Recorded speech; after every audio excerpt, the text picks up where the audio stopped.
providing more affordable senior housing in town. We do have, last evening at our Board of Selectmen meeting, we were discussing, there is a property up right near the center of town, which would be ideal. Now, we have to weigh that in terms of needs and wants. To me, that's a need. We need to provide for the people that helped build this town and make it what it is today.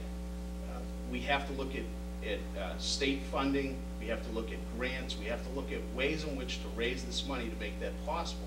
But it has to be, in my opinion, a high priority so that the citizens that built this town can stay here and live out their life here. And as far as affordable housing, it's a problem that we face all the time. We look at 40Bs come to us all the time because we haven't reached the state threshold. Those 40Bs are slowly picking off at that number, but we're so far away from it. If the Berry project that's been proposed, which is 400 units, if that comes into play, then we will no longer have to accept any more 40Bs. Is that affordable housing? It's hard to say. Eastern Mass prices are have skyrocketed, and I think we do the best we can with that, but I really do think we need to address senior housing in a much more forceful and prioritized way. Mr. Giardino? Yeah, affordable housing is a difficult problem here in this town. People wonder if they're going to be able to maintain their own homes. People wonder if their children will be able to live in the town that they grew up in. And it is a real problem. It's in part a real problem because of the type of building that is going on here. And I think that it is something that needs to be encouraged. I do think that the J.T. Berry project, assuming it begins to fly again next year, then that will answer some of the questions. But I think that an effort should be made to find property and find a project where we can have senior housing. I've known actually several personal friends that have decided to move down, and of course that meant moving to downsize, if you will. That meant moving out of North Reading, and that's an unfortunate thing that happens. Anything to add, Mr. Callaghan? Yes. Another very important aspect of people being able to stay in North Reading is if you drive through some of the older neighborhoods in town, you see smaller homes. A lot of people want to stay in town. They can't afford the new, large, very expensive homes that are currently being built. One alternative for them is to be able to renovate and to add on. And that is what I had in mind when commissions in town want to change rules and regulations that make it much more difficult for people to be able to add on and renovate their homes. Those are the people that were going to be hurt by those new rules and regulations. Everybody wants to say the developer, the developer. It isn't the developer. It's the young family starting out that wants to raise their family in a beautiful town like North Reading with tremendous schools.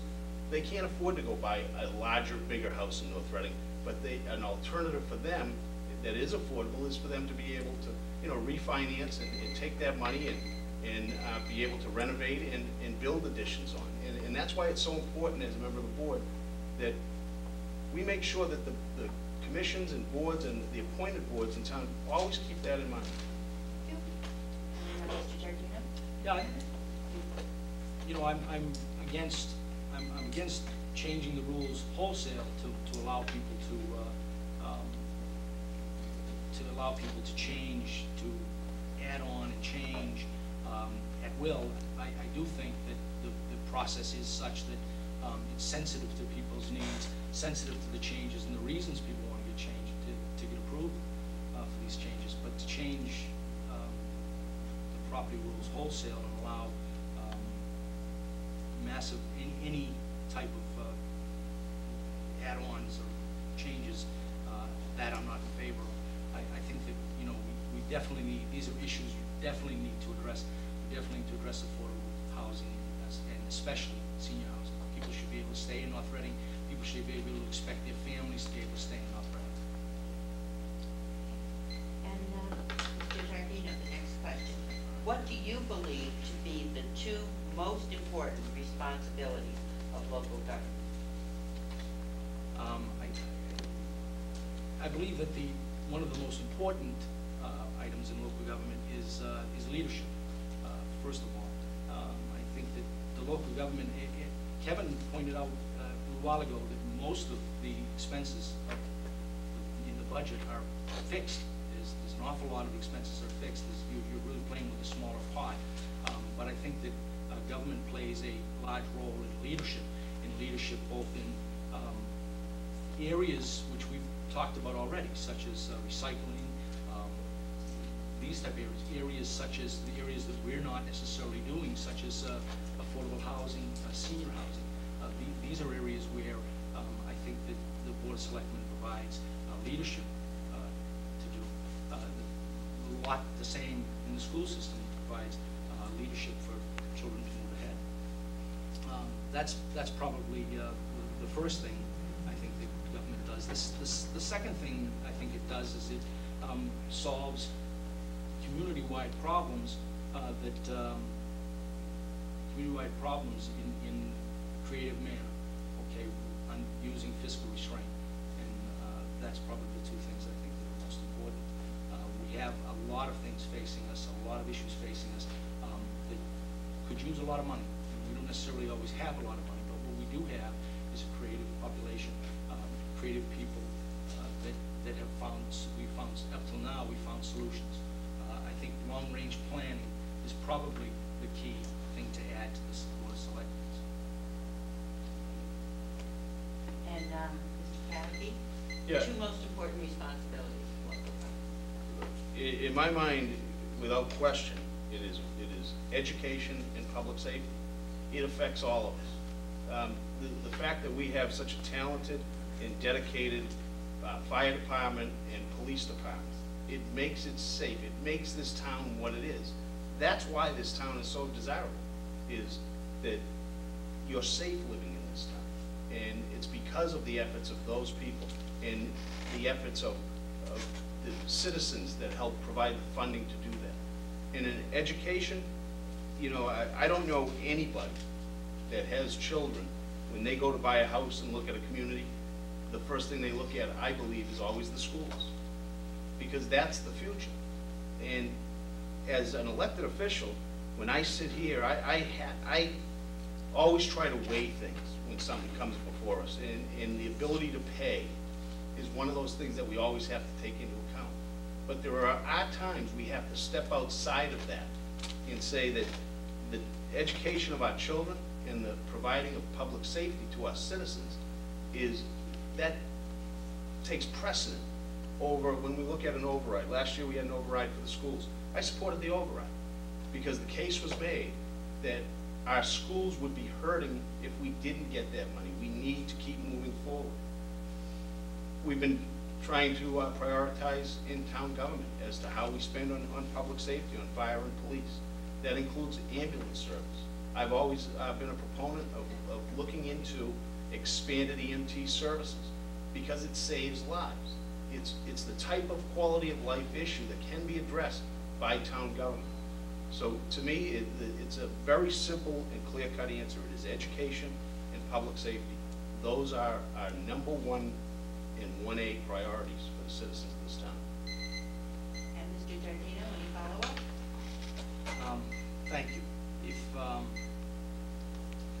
in the town, the Board of Selectmen, I think, play a key role in the development of procedures, policies, and the items that lead to the betterment of the town, whether it be the direction in the tax area or in some of the projects we've talked about. And I think that the selectmen, while they don't always have total control of the situations such as the J.T. Berry, I think they play a large role in this leadership area that I talked about in trying to get these jobs done. That's really what I think the selectmen need to do. Any follow-up, Mr. Cavity? Yeah, I wanted to go back to a previous question. I just wanted to make sure, I know Phil spoke of this also. When I was talking about being the ability to be able to add on and remodel a home, I was talking about within the current rules we have. But What I opposed was the changing of those rules that was going to lessen the property values of homeowners in town and lessen their ability to add on to their homes, to put on a deck, to put in a swimming pool. Those were what I opposed, not to change it so that anything goes. I think what we have in place right now is it's above state mandates, and it has served us very well. And I think when people come forth with an idea, it's great to hear the idea and vet the idea. But at the end of the day, I had made the decision in my own mind and my own judgment that we needed to stay pat on this because that's what was best for the citizens of the town of North Reading. We're going to go on to the next question, and it's going to go to Mr. Carradine first. How do you propose to increase income into the town to pay for new initiatives and the present budget? Increase income? Income, yeah. The revenues that the town are getting? Yeah, revenues are. Okay. Well, you know, it's what we've been trying to do. The Berry property is something we've been waiting on to have developed. It's gone through the town mechanism of government, if you will, at this point. It's in the developer and the state's hands now, and we're waiting on that. There's not a whole lot as a community we can do other than to sit in oversight as to when they go to actually put the shovels in the ground, develop it. One of the things I'm looking at down at the Berry program very seriously is when the plans were first proposed, water treatment facilities for Martin's Pond, for 28, and for Concord Street had always been mentioned and had always been part of the proposed plan.